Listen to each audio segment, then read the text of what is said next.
Hello, episode 20, the big 2-0 of Lifeless Love Life in the US and or in the West, as I'm gonna talk about this latest topic.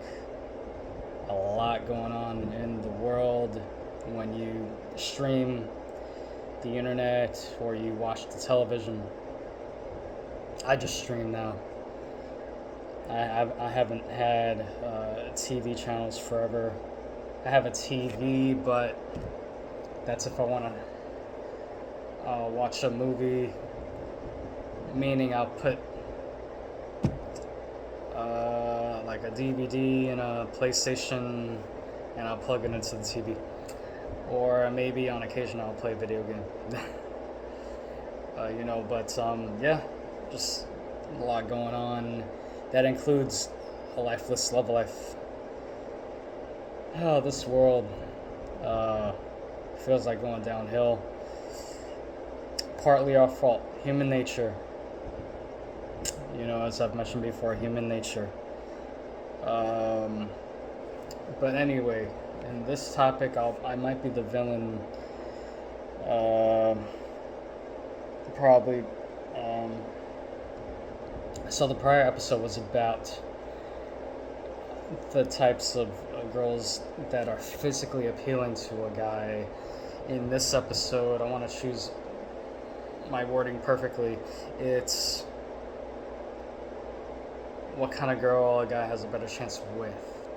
Not an easier chance, but just a better chance with, because I keep saying we're uptight society. We reject easily. Okay? We do. If you keep it real, rejection, unless you're a con man long enough, and then you show your true colors, and then the female, she still might stay with you because you capture her heart. You captured her heart. But anyhow, which kind of girl the guy has a better chance with? This what could make me the villain. So there's two kinds of girls in my view. But one of the girls, one of the kinds of girls, is backed up by the news article, which is interesting. So the first kind of girl that, to me, a guy has a better chance to get with is a single mom. The second kind of girl that a guy has a better chance to get with is a bigger female. Let me get into the bigger female first.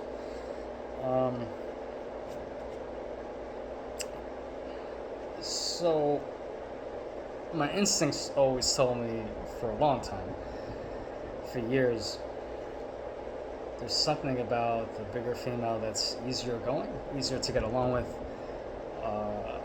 She's not as uptight as the thinner girl. Instinctively, I've always felt that. And then there was a newspaper article about that. No joke. I wish I had the newspaper article. Maybe I could research it, see if I could find it. But there was a newspaper article on that, how the bigger female is just easier going. And the bigger female embraces your sexual nature a little more than the thinner female. The reasons why? I mean, maybe, as I mentioned an episode ago, in my view, the toughest girl to get with is the thinner female or the skinny female. The thinner or skinny female always seems to be taken. I mentioned how the curvy girl can be single from time to time, but I didn't talk about the bigger female. The bigger female, it tends to also be single. So I don't know. I mean, maybe the longer time the female's single, she'll be more interested in intimacy and closeness. I can't stress enough, though. Remember, this is uptight country. Okay. People reject easily. You know what I'm saying? I'm gonna purposely just remind all of us. But it's a very interesting dynamic with that. Now let me get into the single mom.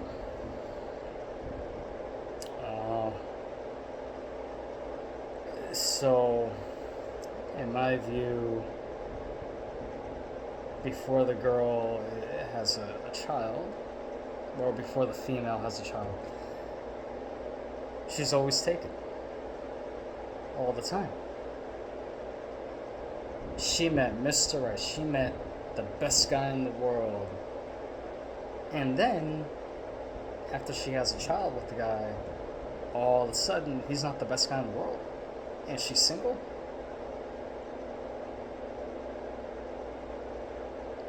And if you meet her after the kid, all of a sudden she's open to interacting and hanging out, staying in touch. But before that, it was impossible, right? Even if she wasn't with someone serious, it would still be impossible to stay in touch with her. But after the kid, all of a sudden, you have a chance to stay in touch with her and hang out with her. And it's after the kid. This is where I could become the villain here. I guess what, obviously, I'm stating the obvious of what bothers me is like after the kid, now you're a little easygoing. As I mentioned, this is uptight country. Girls are still uptight, but have a better chance to get with you after the kid, after you have a kid. Okay. It kind of reminds me. This is kind of different, but kind of not. It's like if you actually meet a single female, which is rare, and she's had a boyfriend or two before, but you have no chance to get with her. It's like, how did they get with you then? What was their magic? How did they capture your heart? And I get nothing. I don't have a chance to be close with you. But the prior boyfriend, again, he was able to capture your heart. How did he do that? What was his magic? And I get nothing. Again, that's kind of a different topic. Maybe I'll have a video on that. But after you have a kid, okay.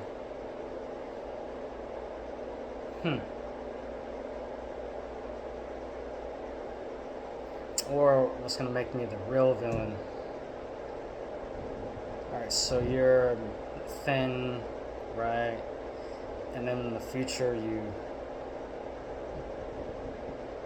become bigger or big, and now you're a little easygoing.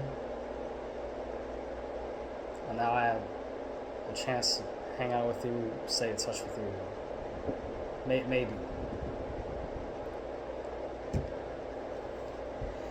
It just, stuff like that, it does bother me to a point. I don't want to lose my train of thought. We're heading into the 10th minute. As I mention all the time, 10 minutes around there is a pretty lengthy video. Um, so, yeah, like if I'm the villain in this, I understand, I get it. We hate truth in this country. We prefer lying and deception. Um,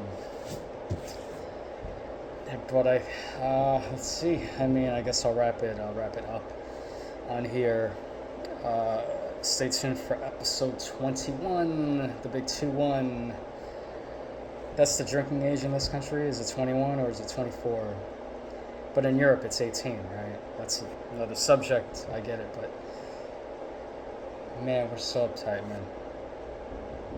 Oh, what if you drink at 18? Oh, what if you drive? I mean, come on. Give me a break, okay? God forbid you drink at 20. Okay, whatever. Okay, it's fine. Going on a tangent. So that's it. I'm going to wrap it up. Episode 20. If you've survived this long with my rants, thank you.